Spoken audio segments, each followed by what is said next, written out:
Welcome to Secrets of History, where the past unveils its darkest mysteries. They called it ambition. The Caldwells called it legacy. But what they built wasn't a monument to success, it was a mausoleum, brick by brick, sealed in silence. In the early 1800s, the Caldwell name was synonymous with prestige, a family of landowners and industrial wealth. Their estate towered over the valley like it had always belonged there. But it hadn't. Before the Caldwells laid a single stone, that land was already spoken for ancient ground, scarred by forced treaties and vanished communities. The locals knew. They warned. But warnings mean little to men with power and titles. From the very night they claimed it as their own, something claimed them in return. Children heard voices beneath the floorboards. Animals refused to cross the western field. And slowly, generation by generation, the family began to vanish, some to madness, others to fire, a few simply swallowed by the earth. The house never burned, never crumbled. It endured, like a wound that refuses to scab over. Every Caldwell who lived within its walls met the same end: hollow eyes, cold breath, and whispers about what they disturbed long before their bloodline took root. There's a reason no one stays there now. And if you believe the stories, it's not just haunted by the dead, it's still owned by them. The Caldwells were the kind of family that didn't just live in history, they authored it. Arriving in the early 1800s with pockets full of railroad money and political favors, they were builders by trade, but legacy was their true obsession. While the rest of the region was still clearing forest and laying roads, the Caldwells had already constructed an estate so lavish it was mistaken for a government building by travelers. Corinthian columns, imported stone, a bell tower that rang on the hour, every inch was designed to intimidate. It wasn't just wealth. It was the illusion of permanence. They wanted their name etched into the American landscape, not with ink, but with land. Their fortune was tied to more than clever business. It was tied to deals that were never meant to see daylight. The patriarch, Elijah Caldwell, was known for his silver tongue and iron contracts. In public, he was a patron of the arts and education, funding churches and schools across the county. In private, he was a man who never hesitated to expand his reach by any means necessary. And that included the land where the estate would eventually rise. While town records show the property as legally acquired, private letters and off-the-books agreements suggest a far murkier story. The land was purchased from a settler who himself had claimed it following a mass displacement, one orchestrated through forged treaties and intimidation that pushed an entire indigenous tribe off sacred ground. That history was quickly buried beneath layers of wealth and social standing, as was anyone who questioned it. But in their prime, the Caldwells were untouchable. They threw galas that lasted days. Governors and generals toasted brandy in their drawing rooms. Their children married into other powerful families, sealing alliances that kept them insulated from scandal. By all appearances, they were American royalty. But behind the locked doors of the estate, a different kind of history was taking shape. Servants reported strange behavior from the family. Guests were known to leave suddenly, pale and shaken, with no explanation. And there were whispers, always whispers, about rooms that were never entered twice, about voices heard in the walls, and about the West Wing being avoided altogether after dusk. Still, the Caldwells kept building, kept expanding, as if the act of creation could somehow silence the past. They refused to acknowledge the ground beneath them as anything other than property. But ground doesn't forget. Not when it was taken. Not when it was sacred. And not when the bloodlines built upon it continue to ignore what was buried just beneath the foundation. But what if the land itself could fight back?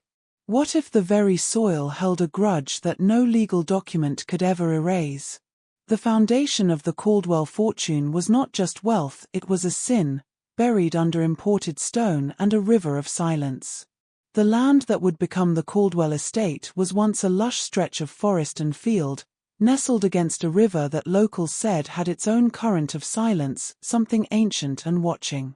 Long before the Caldwells ever set foot there, this land belonged to the Ashani people, a tribe whose presence in the region stretched back further than written memory.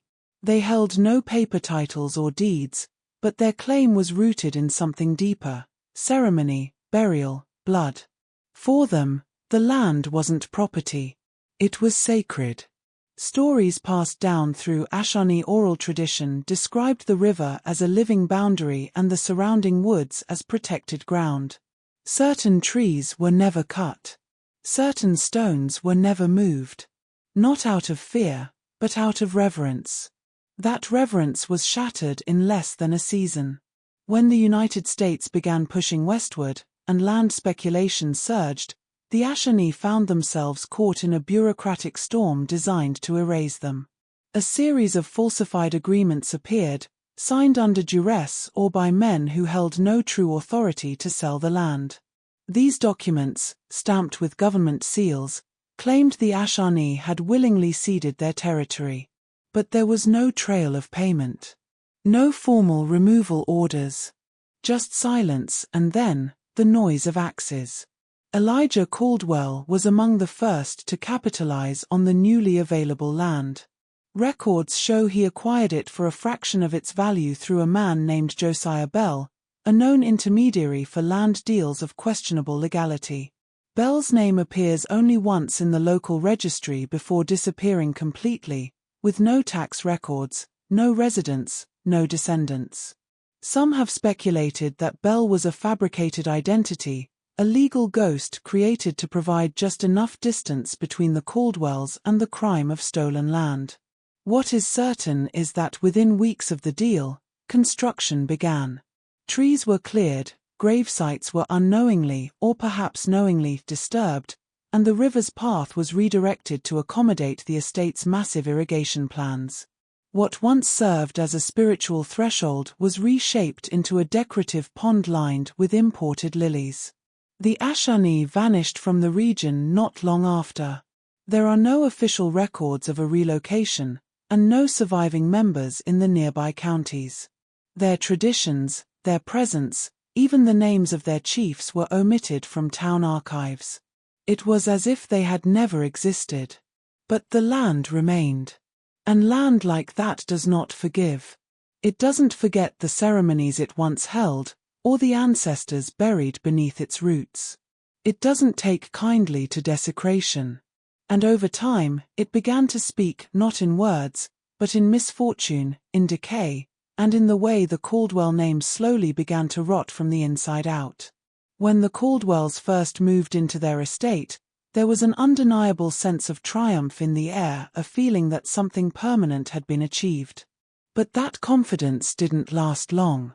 On the very first night they spent within the finished home, the youngest Caldwell child was found wandering the halls, wide-eyed and trembling, insisting she had spoken with someone in her room. Someone who didn't blink. Someone who stood in the corner and whispered her name in a language no one could understand. The family dismissed it as a nightmare. Children have wild imaginations, they said. But the servants began to whisper. They had seen things too. Shadows that moved without cause. Cold spots in rooms where the fireplace roared. The sound of footsteps in the attic, even though no attic had been built. It wasn't just tricks of the light or odd creaks in the floorboards. Strange things continued to happen, and they followed a pattern. Clocks refused to keep time on the west side of the house, no matter how often they were wound or replaced. Mirrors near the grand staircase began to cloud, not with dust or age, but with something darker, spots that couldn't be scrubbed away, always in the shape of open mouths or stretched hands. One of the housemaids reportedly quit after opening a linen closet and finding all the sheets tied into nooses. No one believed her, of course. The Caldwells preferred discretion, and any talk of unrest was quickly swept under the Persian rugs and behind the heavy velvet curtains. Family portraits fell from the walls with no explanation. A prized chandelier once crashed to the floor during a dinner party, moments after Elijah Caldwell toasted to peace at last.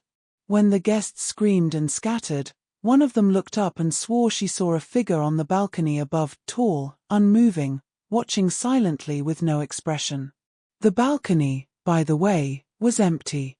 Even the animals knew something was wrong. Horses refused to approach the north end of the stables. Dogs would whine at closed doors and bark at walls. Birds, once abundant in the trees lining the property, stopped nesting near the estate entirely. Whatever had been awakened or never left didn't like to be ignored.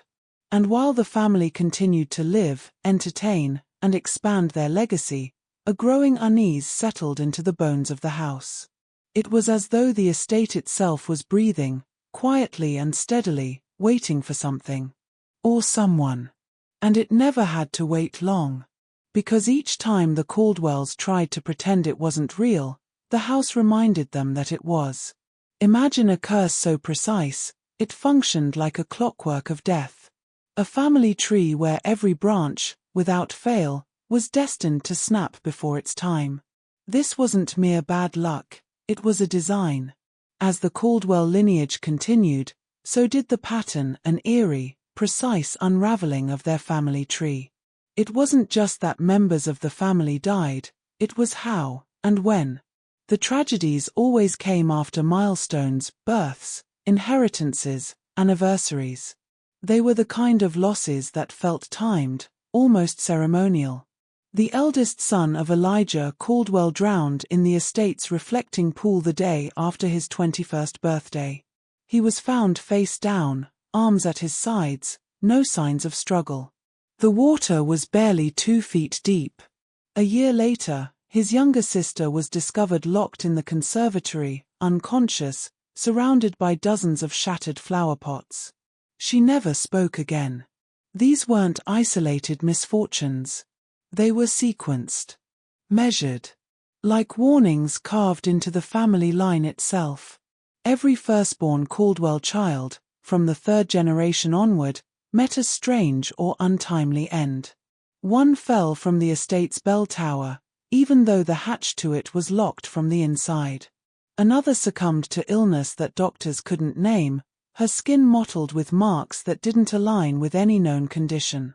A boy of only 12 began drawing symbols on the walls of his room, circles within circles, spiked eyes, twisting spirals, and whispered at night to something he claimed lived behind the wallpaper. He died in his sleep that winter, his mouth stained black, though no poison was found. The family tried to carry on, but the tragedies shaped them. Future heirs were kept close, watched over obsessively, and denied access to parts of the estate.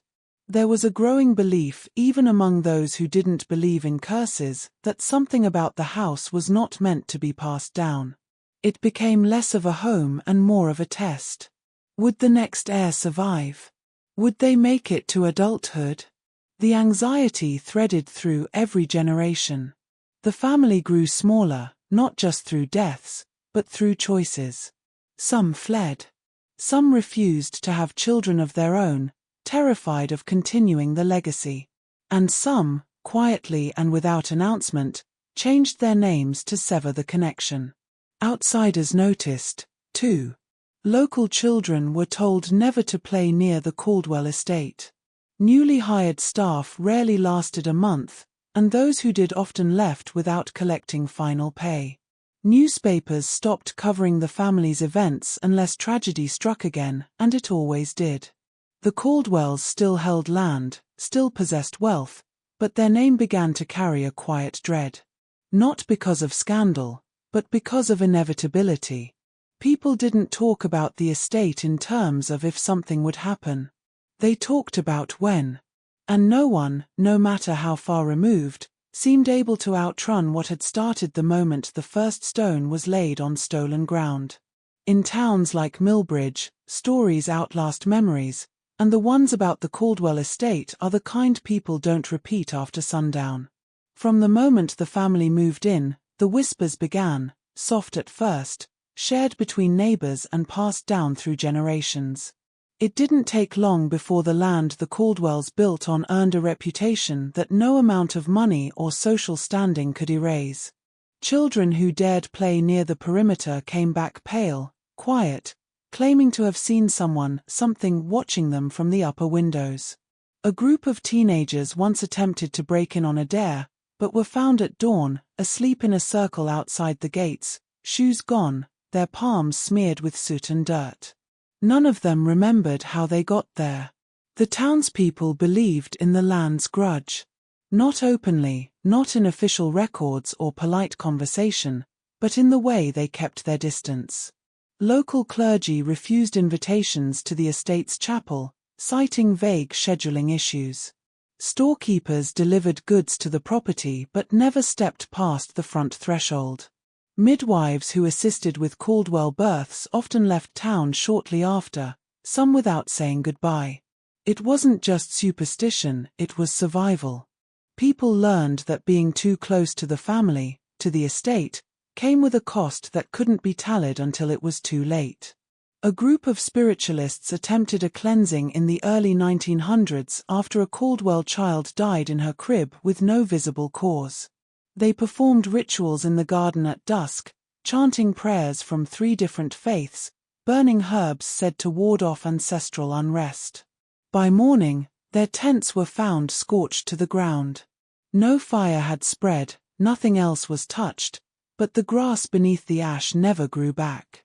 One of the spiritualists was committed to an asylum days later, rambling about something still moving beneath the house and drawing symbols in his own blood. As generations passed, the town began to treat the estate like a wound on the map, visible, but never acknowledged. It became a place no one visited unless absolutely necessary. Realtors refused to list the property. Developers who considered buying up surrounding land quietly pulled out after walking the grounds. One man, a historian from out of state, attempted to interview older residents about the estate's past. He was met with locked doors, shaking heads, and one elderly woman who simply pointed to the sky and whispered, "It doesn't like to be remembered." And that was the quiet truth of the Caldwell legacy. Whatever was buried beneath that estate didn't just curse the family. It made sure the town remembered without ever daring to speak. What if the house wasn't just haunted, but hungry? What if every attempt to escape its grasp only pulled another victim into its dark, insatiable orbit? The curse was not content with the family alone. The Caldwell estate, for all its grandeur, became a monument to decline, a beautiful shell wrapped around a rotting core.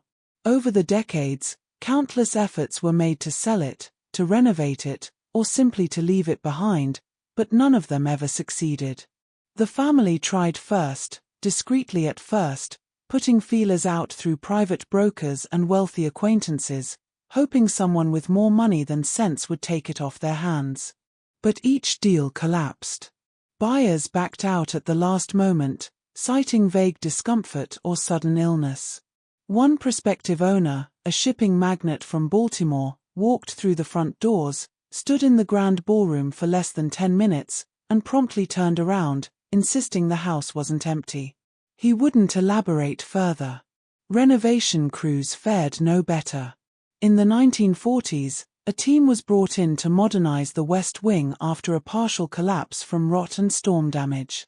Within a week, 2 workers had quit, one was hospitalized after a fall that felt like he was pushed, and a 4th refused to return to the site after claiming the blueprints kept changing. According to him, walls were showing up where none should be, and a door he boarded up one day would be mysteriously unsealed the next. The contractor, frustrated and out of money, declared the house structurally sound but spiritually infested before abandoning the project altogether. Even after the last Caldwell heir died off property in the 1970s, attempts to repurpose the estate met with strange resistance. A historical preservation society tried to classify it as a protected landmark, but their paperwork vanished twice before reaching the state archives. A wealthy investor proposed turning the land into a boutique vineyard, only to back out after his business partner was found dead in his hotel room, the name Caldwell etched into the condensation on the bathroom mirror. Another family, unaware of the property's history, made an unsolicited offer during the real estate boom of the 90s. The deal almost went through, until their 6-year-old daughter, after visiting the property once, refused to speak again. She never told her parents why. Eventually, even the idea of selling it became taboo. Lawyers stopped returning inquiries. The property's taxes were quietly absorbed by a trust no one seemed to manage. Nature took over slowly, ivy choking the windows, vines splitting stone. But the house never crumbled. It stood as if daring someone to claim it, mocking every attempt to move on. And as time dragged on, the estate's silence grew heavier, almost performative, like a stage waiting for the next act to begin, despite knowing full well that no one ever stays past the curtain call. For years, the Caldwell estate's true origin remained a topic of speculation, but it wasn't until a sealed deed was uncovered during a routine archive audit in the county records office that things took a sharper turn toward the sinister. The document, yellowed with age and folded with surgical precision, was marked with an unfamiliar wax seal, one not belonging to any known government office or legal authority of the time. It was buried in a mislabeled file, tucked between agricultural zoning permits from the 1830s, almost like it had been hidden on purpose. The clerk who found it later claimed the paper was inexplicably cold to the touch and that the lights above her flickered the entire time she had it open on her desk. The contents of the deed were more than just a record of land ownership. Alongside the legal jargon and cursive signatures were clauses that didn't belong in any conventional land agreement. One section referred to the land not as property but as ground held under spiritual lien. Another passage, written in Latin, translated roughly to a vow of silence in exchange for prosperity, signed not only by Elijah Caldwell, but also by a figure only identified as M. The signature had no surname, no title, just a sweeping symbol beneath it that resembled both an eye and a flame. No one could identify who or what M referred to. No previous deeds contained the symbol, and no subsequent documents mentioned it again. Perhaps most chilling of all was a clause tucked at the end of the deed, beneath the notary line, printed in script that grew darker as the sentence continued. In the event of inheritance, the debt shall pass with the blood, and the guardians shall remain at the boundary until the vow is fulfilled. No explanation was offered about who the guardians were, or what the debt involved. There was no mention of currency, repayment, or time frames. Just blood, boundary, and vow. Legal experts later reviewed the document and were unable to categorize it too occult to be standard, too official to be dismissed. It was never entered into the public record. The original deed vanished from the county archives within a week of its discovery. The clerk who found it quit her job and reportedly moved to another state. Copies were never made. All that remains is a written description from a historian who briefly viewed it before it disappeared, a description that lines up disturbingly well with certain regional folklore about land pacts made in exchange for protection, wealth, and the silencing of spirits displaced from sacred ground. What was meant to be buried in bureaucracy had resurfaced, but only long enough to remind anyone watching that the Caldwell estate was never built for the living alone. The final, terrifying truth of the Caldwell estate lies not in the ghosts that walk its halls, but in the unbreakable contract that binds them there. This was never just a haunting, it was a transaction, signed in blood and sealed by a power far older than the family itself. One of the most chilling patterns in the Caldwell family's history is how consistently each heir who took up residence in the estate failed to reach the age of 45. It wasn't a coincidence, or even the result of poor health, wartime service, or natural disaster. It was a rule, a quiet, grim statistic that began with Elijah Caldwell's son and repeated without exception across more than a century. If a Caldwell heir inherited the estate and chose to live within its walls, their fate was sealed. Sometimes the death was violent, sometimes it was inexplicable, but always, it was early. It started with Jonah Caldwell, the first-born into the estate after it was completed. He died at 37 in what newspapers called a tragic but isolated accident, a fire in the library that consumed him alone, though nothing else in the room burned beyond the armchair he was sitting in.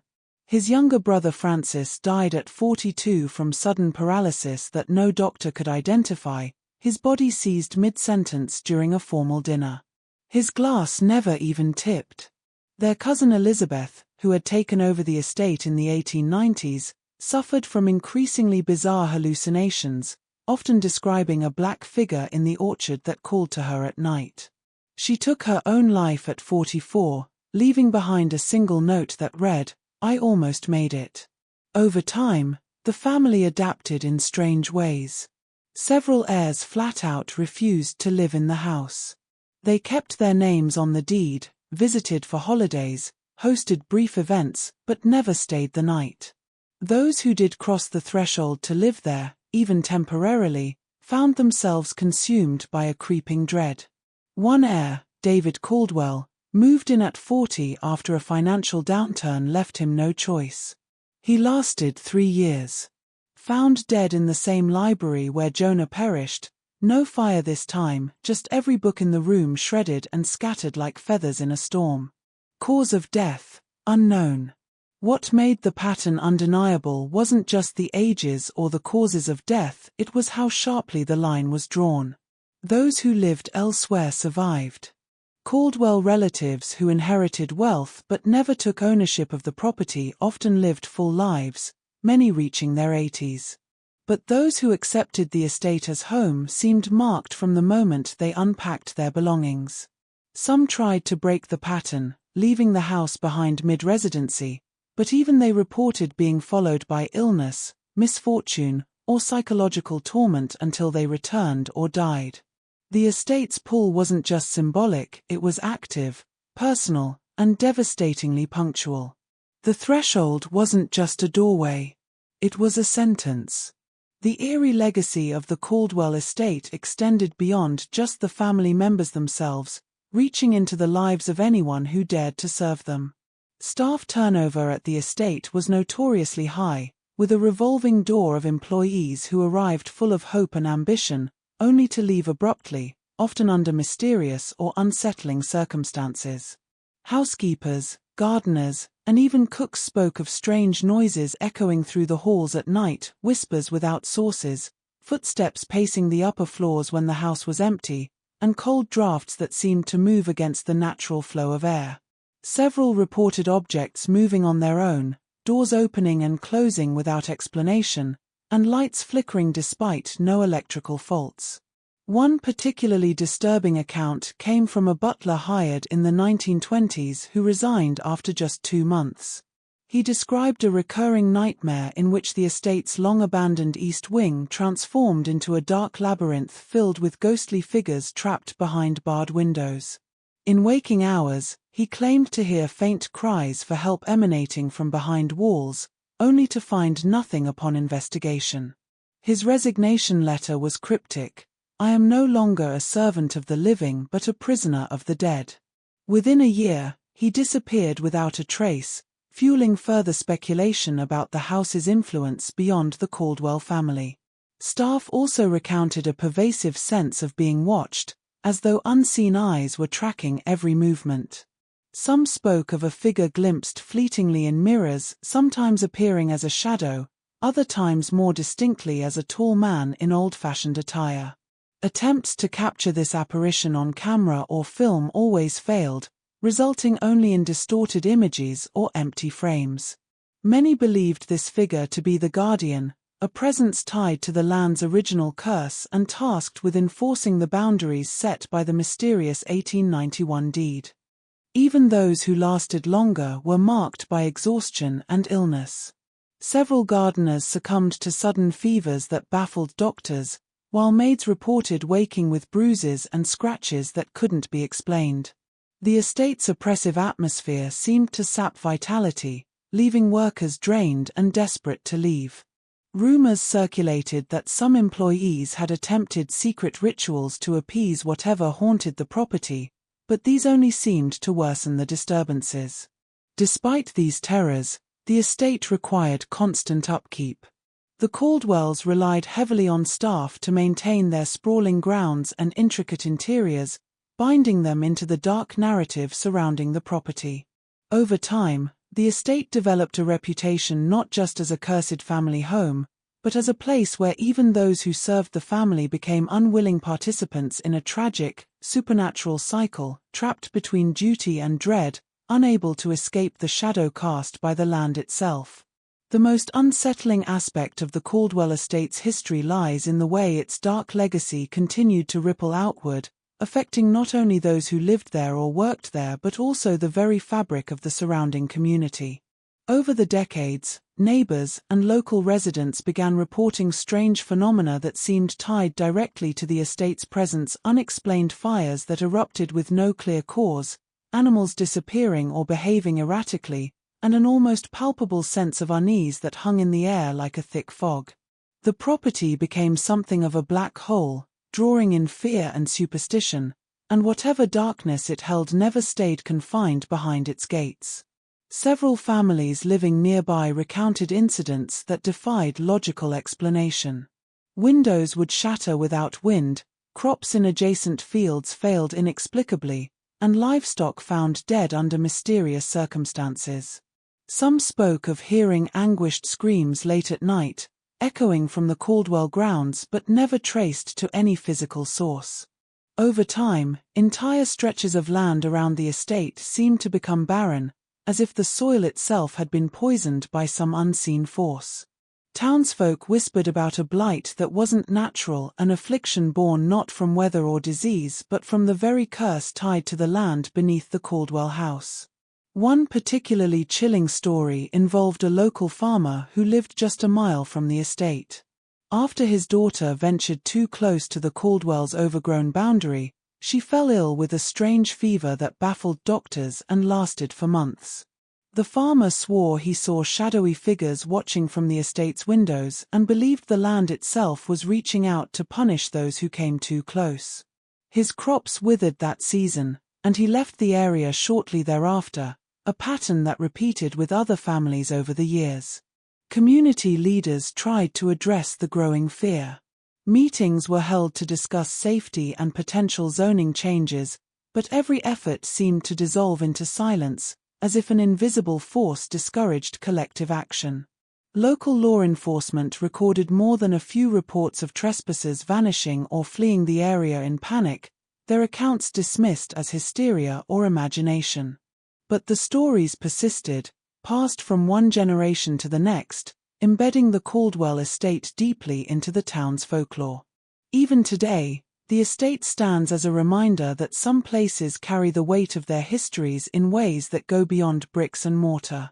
The Caldwell property, with its tangled past of untimely deaths, vanished heirs, and restless spirits, continues to cast a shadow far beyond its borders, a shadow that darkens the land and unsettles the souls of anyone who dares to come near. The estate is more than a house. It is a force, a warning, and an echo of a debt never paid. As the shadows of this unsolved mystery fade into the past, the secrets of history await you. Subscribe now to Secrets of History, and join us as we unearth more chilling tales from the abyss of time. Hit that bell icon, and let the past whisper its truths to you next time.